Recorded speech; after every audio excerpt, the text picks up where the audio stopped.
You wake up choking. The air feels alive, thick, sour, and hostile. Before you can even open your eyes, the smell hits you like a fist. Rotting hides, human urine, decayed flesh. Congratulations. You're standing in the one place medieval people avoided more than prisons, the tannery. You work with your hands submerged in warm, fermented filth. You scrape hair off hides while flies swarm your face. Your clothes are soaked, your lungs burn, and your skin peels from constant exposure to caustic chemicals, none of which you can even name. You're essential. Everyone wants leather boots, belts, and armor, but nobody wants you. People literally cross the street at the sight of you. Even the dogs keep their distance. The smell follows you everywhere. It settles into your hair, your bed, your bones.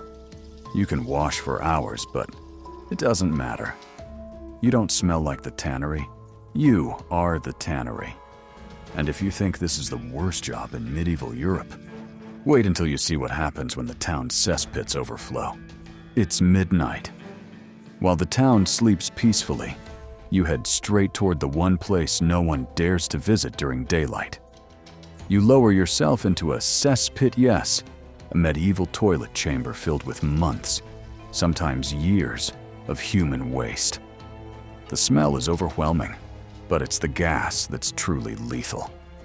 One lungful of methane or hydrogen sulfide, and you're unconscious before you can scream. Your job is simple. Shovel the filth into buckets, haul it out, and dump it far enough away that it won't poison the city. You do it in the dark to avoid the humiliation of being seen. Even so, everyone knows who you are. You carry the scent of your profession like a curse. The irony? You make good money. Really good money. But you can't enter guilds, taverns, or most houses. You're essential but unwanted, paid well, but avoided like a plague victim. And speaking of death, the next medieval profession deals with it a little too directly. Imagine walking into a crowd and watching people recoil not because you're violent, but because your very presence is considered spiritually contaminated. That's your life as a medieval executioner. You carry out the justice everyone demands, but no one wants to witness too closely. Your duties include beheadings, hangings, amputations, and brandings. And you must be perfect. One sloppy swing of the axe, one rope tied wrong, the crowd turns on you instantly. They want efficiency, drama, and proof that justice has teeth. You deliver all of it, whether you like it or not. But the job doesn't end there. When you're not killing people, you're dealing with everything else the town hates doing. Disposing of carcasses, cleaning blood from streets, even inspecting brothels. You're a tool of the state and a prisoner of your own reputation.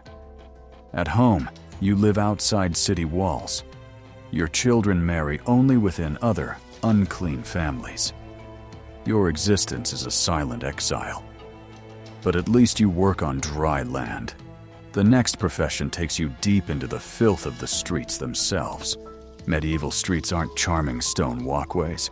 They're open gutters. Blood flows from butcher stalls. Animal droppings coat every corner. People toss chamber pot contents out the window. And you? You're the one with a wooden shovel, expected to clear it all. You wake before dawn, scraping piles of waste into carts, while rats dart between your feet. Your boots sink into sludge you can't identify. Every cut risks infection. Every step feels like walking through disease itself. And sometimes, mixed among the filth, you find something worse. A dead body, half hidden in the debris. Your job keeps the city from drowning in its own waste, but no one respects you. Merchants avoid you. Wealthy citizens complain about the smell. Children mock you. Yet without you, the marketplace shuts down in hours. But decomposing garbage is nothing compared to the next task, dragging enormous dead animals before they burst open. When a horse collapses in a medieval city, it stays where it falls until you arrive. You're the carrion collector, responsible for dragging hundreds of kilos of rotting animal flesh out of busy streets. The flies come first, then the smell, then the danger. Decomposition starts fast, and once a carcass bloats, it can literally burst. Your tools? Hooks, ropes, and your own aching back. Your protection? None. You breathe in the stench, the spores, the diseases. You handle the bodies that no one wants to admit were once essential to transportation and farming. People avoid looking at you. Some cross themselves when you pass. They see your job as unclean, maybe even cursed. But at least the animals stay dead. The next creatures you deal with are very much alive and carry something far worse than smell. Night falls, and you head out with a lantern and a sack. The city sleeps, but the rats come alive. They swarm the alleys, the markets, the bakeries, every corner dripping with food scraps. You track them silently because your job is simple. Capture as many as possible before they multiply. Rats bite. They scratch. They hide in shadows and slip through cracks. But the worst part isn't the rats themselves. It's the fleas on their backs. You don't know it, but those fleas carry the most devastating disease in European history. You're paid better during outbreaks, but the cost is your health. Fever, swelling, sudden weakness. Any of these could be the first sign that your work has finally caught up with you. And medieval medicine has nothing to offer when it does. Still, rats are small. Human bodies, however, require far more labor. The bells never stop. Each toll means another body. You're a plague gravedigger, and your days and nights blur into one endless chain of burials. The ground is frozen or muddy. Your tools are dull. Your hands shake from exhaustion. But the carts keep coming. You dig trenches large enough to hold dozens. You lower swollen, blackened bodies into the earth. There's no time for prayers or farewells. People die faster than you can bury them. And each time you lean over a corpse, you breathe in the same deadly air that killed them. Your clothes are thin. Your mask, if you have one, is useless. And the town depends entirely on your ability to keep the streets clear of death. Some gravediggers collapse right beside the pits they dug. Others simply vanish, replaced by the next desperate laborer. But you're not done yet. There are still more forgotten jobs waiting above the rooftops. You're small. Too small. Really. That's why you were chosen. Chimneys in medieval cities are narrow, twisting tunnels coated in soot. Adults can't fit. Children can. So up you go, scraping soot from the walls while coughing through the darkness. The air is suffocating. Your eyes burn. Your lungs fill with ash. Sometimes a child gets stuck and suffocates. Sometimes they slip and fall. Sometimes the chimney collapses around them. There's no protection, no supervision, and certainly no mercy. This job shapes you literally. Many chimney sweeps develop deformed backs, scarred lungs, and chronic illness long before adulthood. But at least soot doesn't spill blood. The next medieval trade deals with something far more visceral. Here's your job. Carry buckets filled with fresh blood, shovel piles of intestines into carts, and chase away dogs trying to steal scraps. You're a butcher's assistant in a medieval market. Everything is slippery. Everything is sharp. Everything smells. You work among animal parts, swarms of flies, and constant danger. Knives slip, hooves kick, diseases spread. The ground beneath your feet becomes a red river by noon. But the city needs meat, and meat requires violence. You're the one who performs the daily ritual that keeps people fed and sick. But the next profession handles something even more gruesome. the bodies of the dead themselves. You walk through the streets ringing a small bell. "Bring out your dead," you call, pushing a wooden cart. Families step out with blankets covering silent shapes. Some whisper prayers, others can barely speak.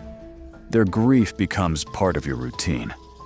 You lift bodies, young, old, entire families, and stack them onto your cart. You wheel them to the graveyard, where the gravediggers wait. You do this from sunrise to well past midnight. The bell never stops. Your clothes are thin, your face is uncovered, and every body you touch brings you closer to becoming part of your own cargo. But there are still more horrors in medieval life, and some of them hide beneath the very walls meant to protect you. Medieval moats aren't clear blue waters. They're muddy, stagnant pits filled with algae, dead animals, trash, sewage, and anything people decide to dump. You're the unlucky laborer sent to clean them. You wade through waist-deep sludge, feeling unseen objects brush against your legs. Was that a branch? A bone? Something moving? You can't tell. The smell is unbearable. The risk of drowning as real moats are built to be deep and difficult to escape. Infections are guaranteed. Cuts become swollen. Rashes spread. And if a castle's garrison is careless, they toss refuse right on top of you as you work. But as miserable as the job is, it's still necessary. A clogged moat means weakened defenses. And in war, that means death. But as you climb out of the filth, a question lingers. How did society function with such horrific jobs? You step away from the past and realize something unsettling. Medieval society didn't function in spite of these jobs. It functioned because of them. Cities survived because people were willing to shovel waste, bury the dead, chase rats, clean moats, and harvest the parts of life no one else wanted to touch. These workers were invisible, ignored, mocked, feared, or hated. But without them, medieval civilization would have collapsed under its own filth, disease, and chaos. Over time, sanitation, medicine, and technology replaced these jobs.